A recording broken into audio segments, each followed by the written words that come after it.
पूरे भारतवादी ज्योतिर्लिंग में ओंकारेश्वर ही ऐसा ज्योतिर्लिंग है जिसके दर्शन के पश्चात कोई महानदी का दर्शन होता है, जिसके तट को छूकर कोई महानदी बह रही है। आप काशी जाएंगे गंगा जी दूर है, आप उज्जैन जाएंगे क्षिप्रा जी दूर है, आप सोमनाथ जाएंगे समुद्र है, लेकिन ओंकारेश्वर ही ऐसा ज्योतिर्लिंग है जिसके दर्शन के पश्चात कोई महानदी का दर्शन होता है।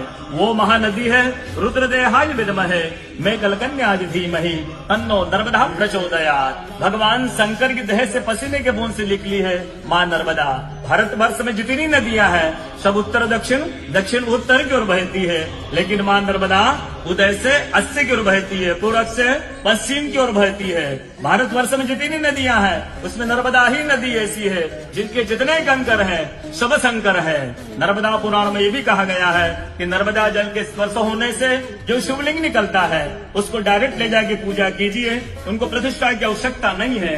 नर्मदा जल स्पर्श होने से वो स्वयं प्रतिष्ठित हो जाते हैं। अयोध्या में राम लला जी की जब स्थापना की गई थी तो नर्मदा का 2.5 फीट का नर्मदा का शिवलिंग राम जी के साथ अयोध्या में स्थापित किया गया था। और कहा गया है कि रेवा तटे तबम कुर्यात मोक्षदायिनी गंगा। कलयुग में आपको तब करना है, नर्मदा किनारे जाइए, और मोक्ष करना है तो गंगा किनारे जाइए। रेवा तटे तबम कुर्यात मोक्षदायिनी गंगा। तो नर्मदा किनारे एक संत का, तपस्या संत का अनुभव बताता हूँ जो वर्षों से नर्मदा किनारे रहे। जब वो देखते हैं सुबह 3 से 4 बजे ब्रह्म मुहूर्त में एक कोई माई आती है, नर्मदा स्नान करके लौट जाती है। संतों को जिज्ञासा हुई कि मैं वर्षों से इस माँ को देख रहा हूँ, नर्मदा स्नान करके लौट जाती है।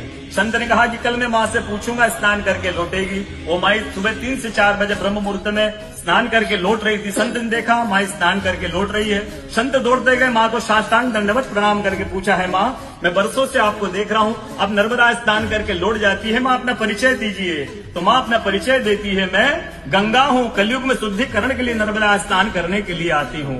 बोलो गंगा मैया की जय, नर्मदा मैया की जय, ओंकारेश्वर भगवान की जय, आज के कथा के आनंद की जय, भक्त और भगवान की जय।